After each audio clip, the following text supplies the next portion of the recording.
स्वागत है आप सभी का हमारे इस चैनल पर। तो मैं आपको पढ़ा रहा हूँ बेसिक जीएस थ्रू एनसीईआरटी और जियोग्राफी और हिस्ट्री की क्लासेस मैं साथ साथ ले रहा हूँ।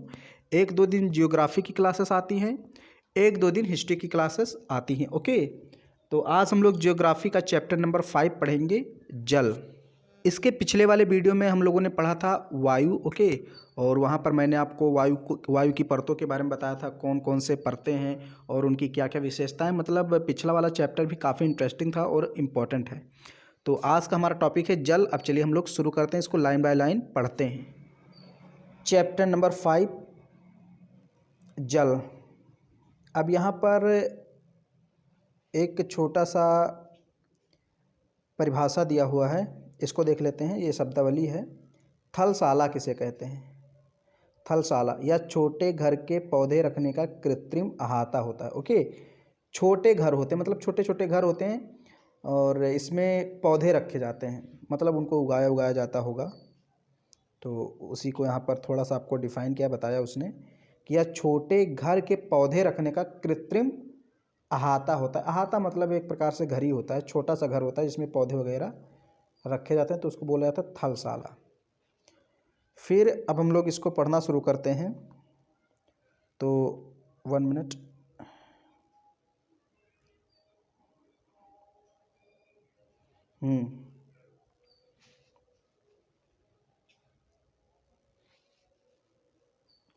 यहाँ से यहाँ तक पहले पढ़ना है। जल के बारे में सोचने पर आपके मस्तिष्क में क्या चित्र बनता है?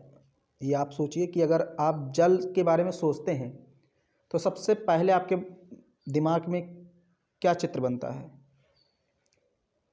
आप नदी, जलप्रपात, वर्षा की रिमझिम, अपने नल के जल के बारे में सोचने लगते हैं।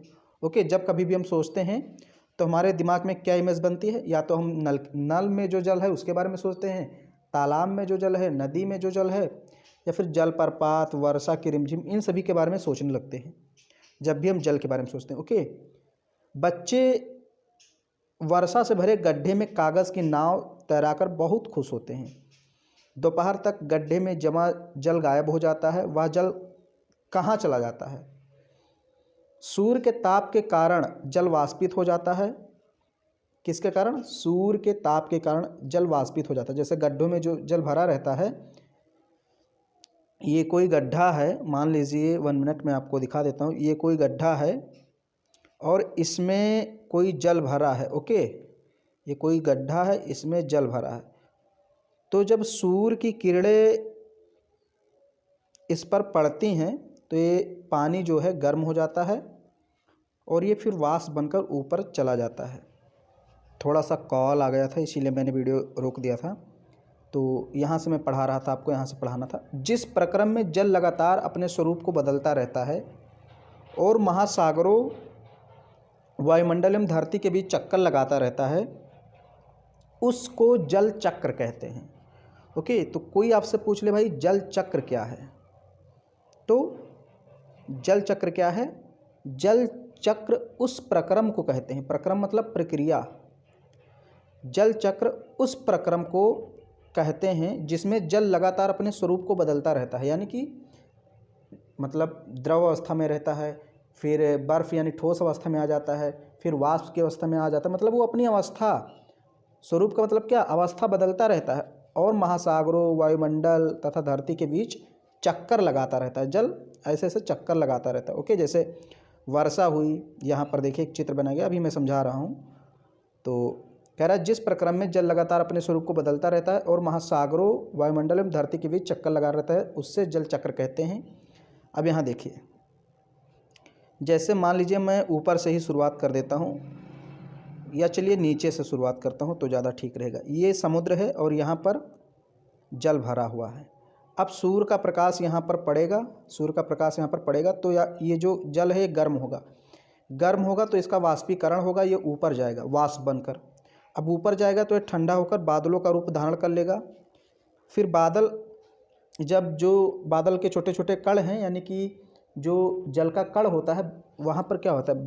बूंदों के रूप में सारे जो जलवाष्प हैं इकट्ठा हो जाते हैं। तो जब बूंदों का भार अधिक हो जाता है तो उनको गुरुत्वाकर्षण के कारण पृथ्वी पर गिरना पड़ता है, जो कि बारिश के रूप में नीचे गिरते हैं। ओके, तो जिसको हम क्या बोलते हैं, वर्षा या वर्षण बोलते हैं, संघनन के माध्यम से। ओके, तो अब हम लोग को पढ़ना है यहाँ से। हाँ, कह रहा है कि हमारी पृथ्वी थलशाला के समान है। थलशाला मैंने अभी आपको बताया था, ये देखिए छोटा सा एक प्रकार से घर आप कह लीजिए जिसमें पेड़ पौधों को रखा जाता है। हमारी पृथ्वी थलशाला के समान है, जो जल शताब्दी वर्ष उपस्थित था वह आज भी मौजूद है। ओके, मतलब जितना जल आज के 100 साल पहले था या हम कहें 1000 साल पहले था, उतना ही जल अभी भी है और उतना ही जल रहेगा।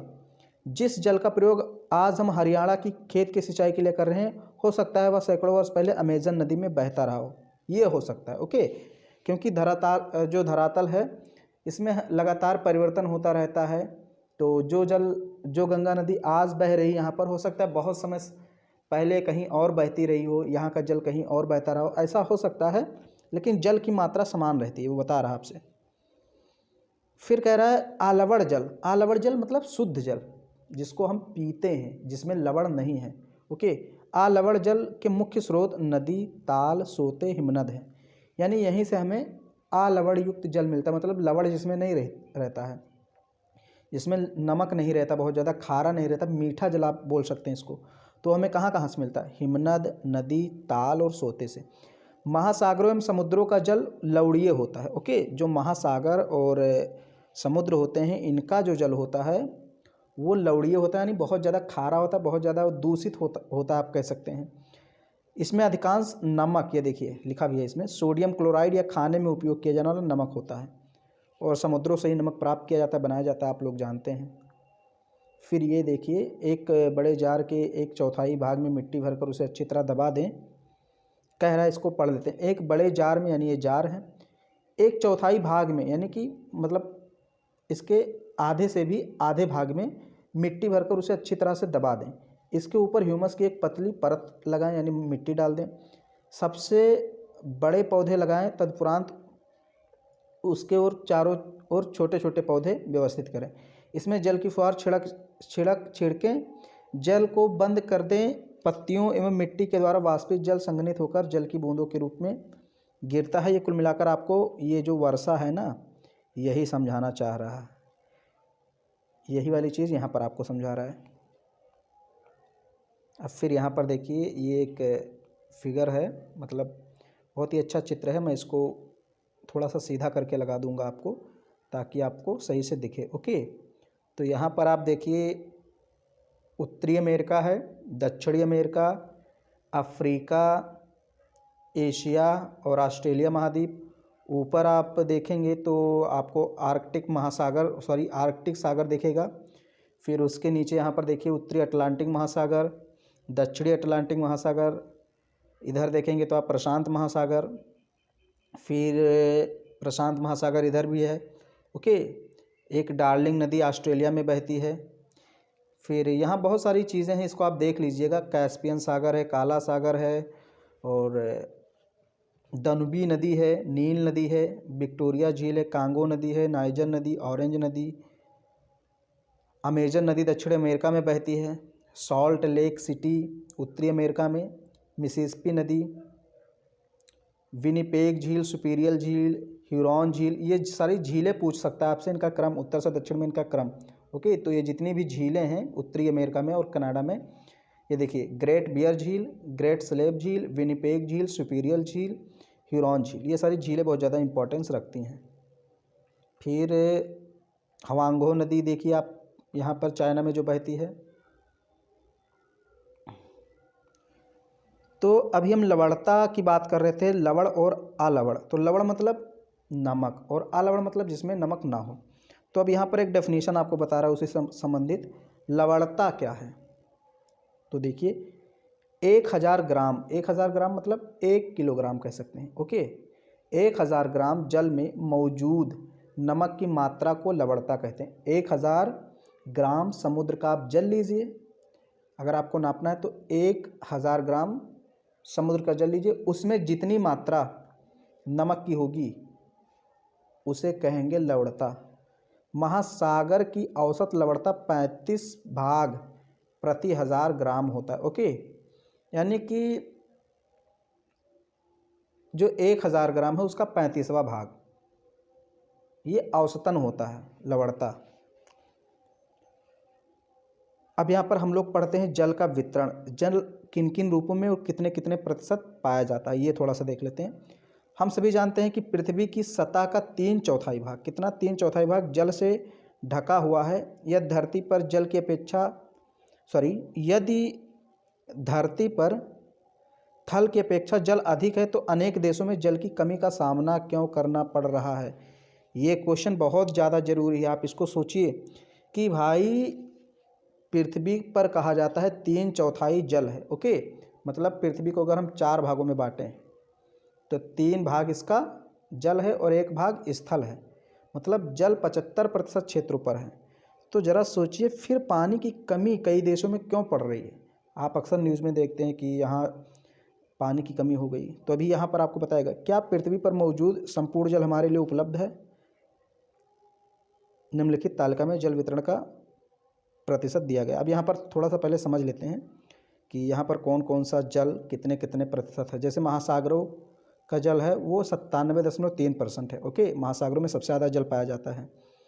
बर्फ़ छत्रक यानी जो हिमालय पर्वत या जितने भी बर्फीले पर्वत हैं यानी बर्फ़ के रूप में जो जल है वो 2.0%, ओके, 2.0%। फिर भूमिगत जल मतलब जो हम नलों से अक्सर निकालते हैं या आप कह सकते हैं टोटी से निकालते हैं, घरों में नल वगैरह लगाते हैं ना, तो उसको बोलते हैं भूमिगत जल। तो वो कितना है 0.68%, ओके, 0.68%। अब झीलों का अलवड़ जल, भाई झीलों में कई झीलें जो होती हैं वो मीठे पानी वाली होती हैं, तो उनमें कितना जल पाया जाता है, कितना प्रतिशत, 0.009%। ये थोड़ा सा अगर आप याद नहीं रखते हैं तो भी बहुत ज़्यादा मायने नहीं रखता, बट मैं इसको थोड़ा सा आपको पढ़ा देता हूँ। स्थलीय समुद्र एवं नमकीन झीलें, तो अभी आपको मैंने मीठे पानी वाली झील बताई, अब यहाँ पर नमकीन झीलें, तो ये है 0.009, यानी कि लगभग उतना ही जितना मीठे वाली। वायुमंडल में 0.0019%, और नदियों में 0.0001%, ओके। तो सबसे ज़्यादा जल किस रूप में पाया जाता है, महासागरों के रूप में, फिर बर्फ़ के रूप में, फिर भूमिगत जल के रूप में। भूमिगत जल यानी कि जो हम लोग नलों से निकालते हैं उसको बोलते हैं भूमिगत जल।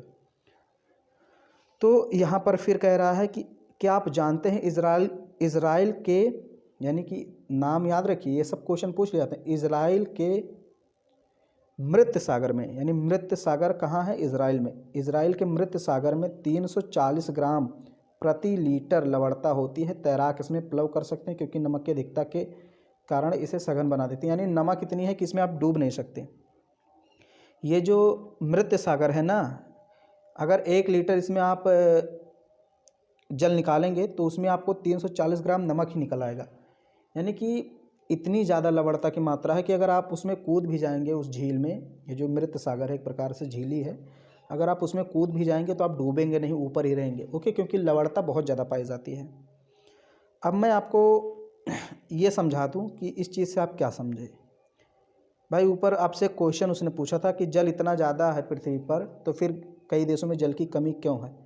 क्योंकि आप यहाँ पर देखिए जो जल है वो महासागरों में 57.3% है, और ये सब जल क्या है, ये सब जल है लवणीय, यानी कि लवण बहुत ज़्यादा मात्रा में पाया जाता है, नमक पाया जाता है, सोडियम क्लोराइड, इसलिए पीने योग्य नहीं है। बिना संशोधन किए, बिना शुद्ध के इनको नहीं पी सकते, इसलिए कमी पड़ती है, ओके। बल्कि जल की नहीं कमी है, शुद्ध जल की कमी है, मीठे जल की कमी है। आप सोचिए जो नलों से जल निकलता है वो कितना कम है, भूमिगत जल 6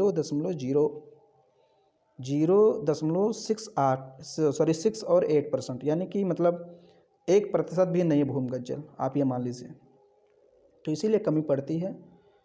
फिर यहाँ कुछ आपको समझा रहा है अलावड़ जल का वितरण, ओके, बता रहा है कि जो मीठा जल है वो कहाँ कहाँ कितना कितना है, ओके। तो देखिए 9 चम्मच मान लीजिए बर्फ़ छत्रक के रूप में है। अब ये पूरा आपको समझा रहा है, इसको पढ़ लीजिएगा, क्रियाकलाप है, ओके, पढ़ लेंगे इसको समझ में आ जाएगा आसानी से। अब यहाँ पर कह रहा है कि जल जीवन के लिए अत्यधिक आवश्यक है। प्यासे होने पर केवल जल ही हमारी प्यास बुझा सकती है। ऐसे में आपको ऐसा नहीं लगता कि लापरवाही से जल का उपयोग करने पर बहुमूल्य संसाधन को बर्बाद करते हैं? सही बात भैया। अगर आप एक बाल्टी में नहा सकते हैं तो कोशिश कीजिए कि आप 1-1.5 बाल्टी में नहा लें। 2 बाल्टी ले लीजिए, छोटी छोटी, बहुत बड़ी बाल्टी नहीं। लेकिन आप 5-6 बाल्टी, 10-12 बाल्टी अगर नहा रहे हैं, उल्टे जा रहे हैं तो उससे फ़ायदा नहीं है, उससे नुकसान है। और हो क्या रहा है, जो लवड़ीय यानी कि जो मीठा जल है, अलवड़ीय जल है, उसको आप बदल रहे हैं किसमें? लवड़ीय जल में, यानी कि खारे जल में उसको बदल रहे हैं। उसमें सर्फ, शैम्पू, साबुन वगैरह उसमें मिक्स करके उस जल को दूषित कर रहे हैं। तो इसलिए पानी को बहुत बचाना चाहिए। ओके, अभी जहाँ कमी है वहाँ पानी की कीमत लोगों को पता है। अब जहाँ नहीं कमी है, अभी है 20-25 सालों तक कहा जाता है कि बहुत सारे क्षेत्रों में पानी की कमी हो जाएगी, फिर लोगों को उसका जो महत्व है समझ में आएगा। तो ये देखिए न्यूज़पेपर कटिंग है, ये पानी के लिए लोग तरस रहे हैं कैसे, तो वही सारी चीज़ें यहाँ बताई गई है। ये देखिए, गंगा अमंग 10 डाइंग रिवर्स, मतलब 10 मरती हुई नदियों में गंगा भी है, मतलब काफ़ी पानी इसका दूषित हो रहा है। फिर many major rivers in danger drawing, अब यहाँ ड्राइंग मतलब सूखने की कगार पर हैं बहुत सारी नदियाँ। और भी यहाँ सारे कटिंग दिए हुए हैं। ओके, अब यहाँ पर हम लोग पढ़ेंगे महासागरीय परिसंचरण पहले, लेकिन यहाँ पर पढ़ लेते हैं। एक फैक्ट दिया है कि 22 मार्च को विश्व जल दिवस मनाया जाता है। ओके, जब जल संरक्षण की विभिन्न विधियों को प्रबलित किया जाता है। ओके, यानी कि जल संरक्षण का जो प्रोग्राम है, जो कार्यक्रम है, इसको बढ़ावा देने के लिए कि ज़्यादा से ज़्यादा जल को बचाया जाए, उसका जो दुरुपयोग है कम किया जाए।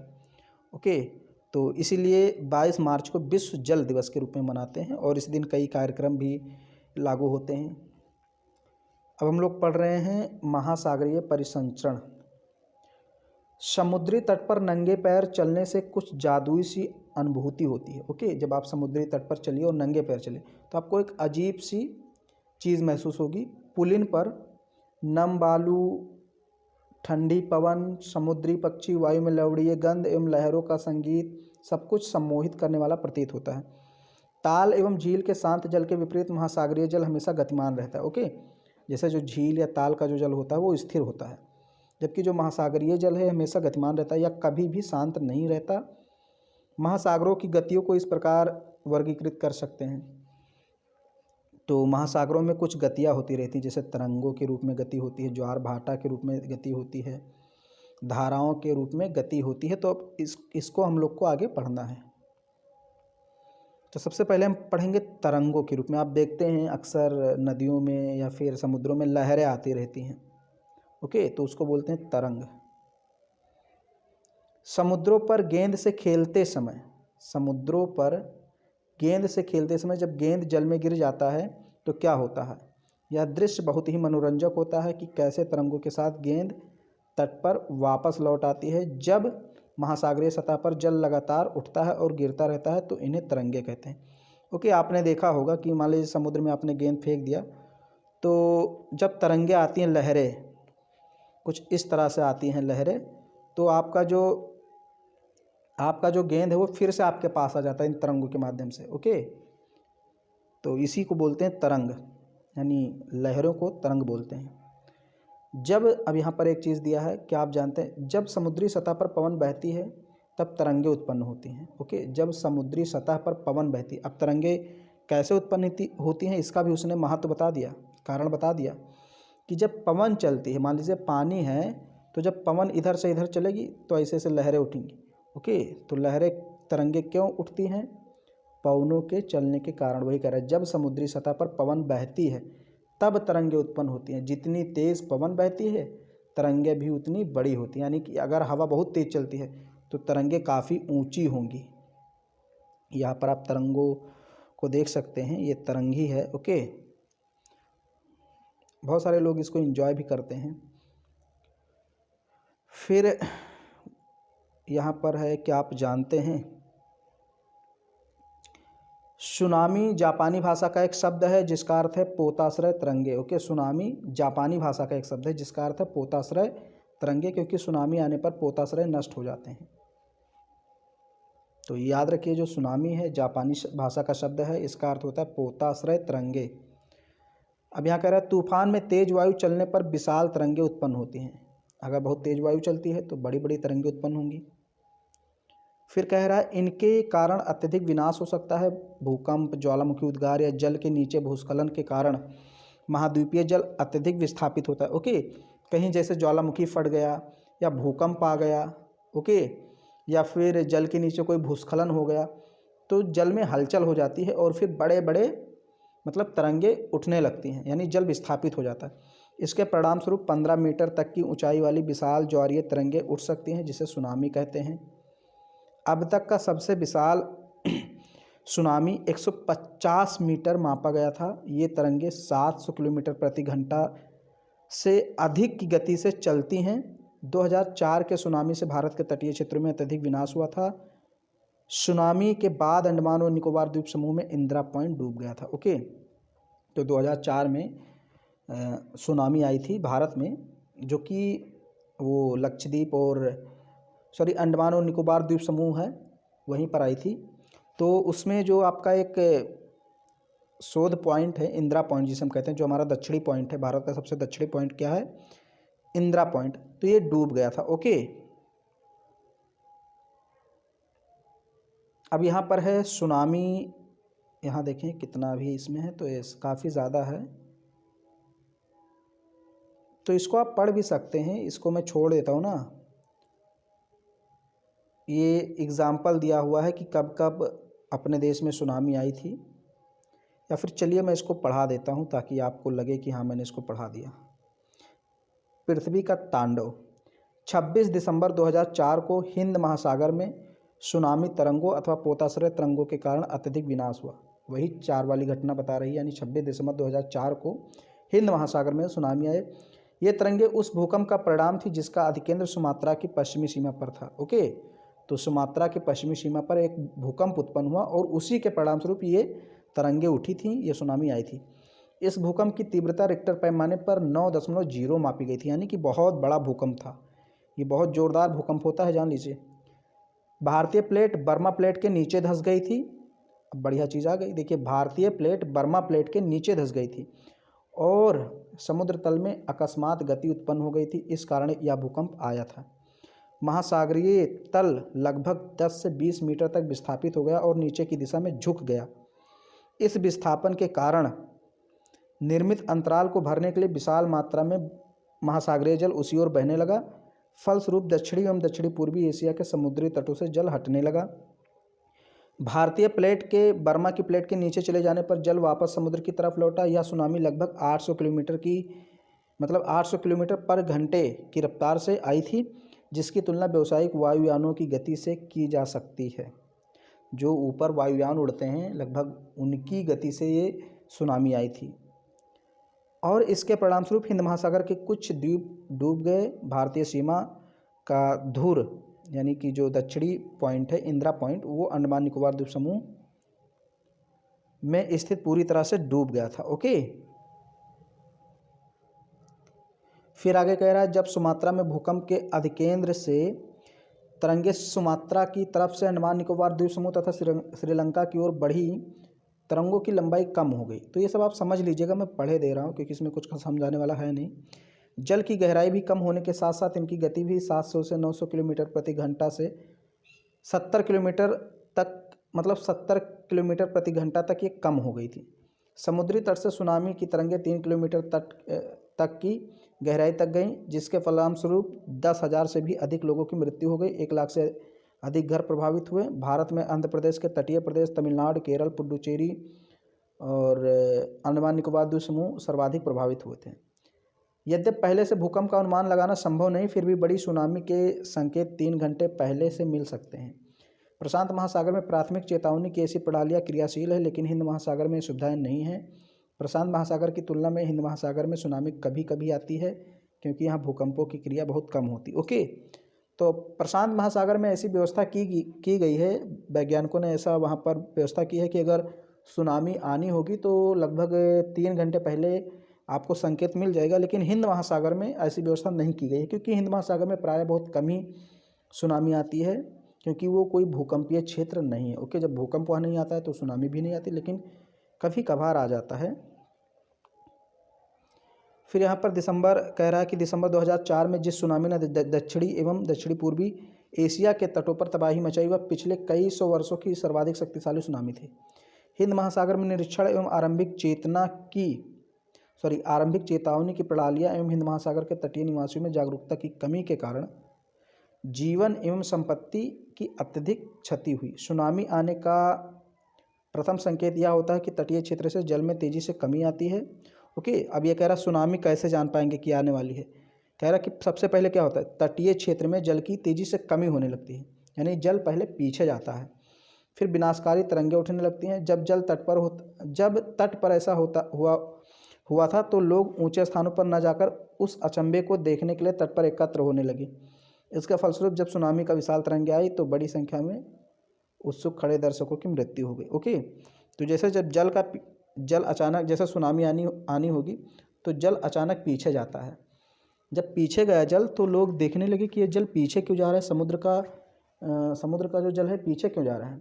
और फिर वो विकराल रूप धारण करके एकदम बैक आता है, यानी कि वापस आगे आता है और सबको ले डूबता है।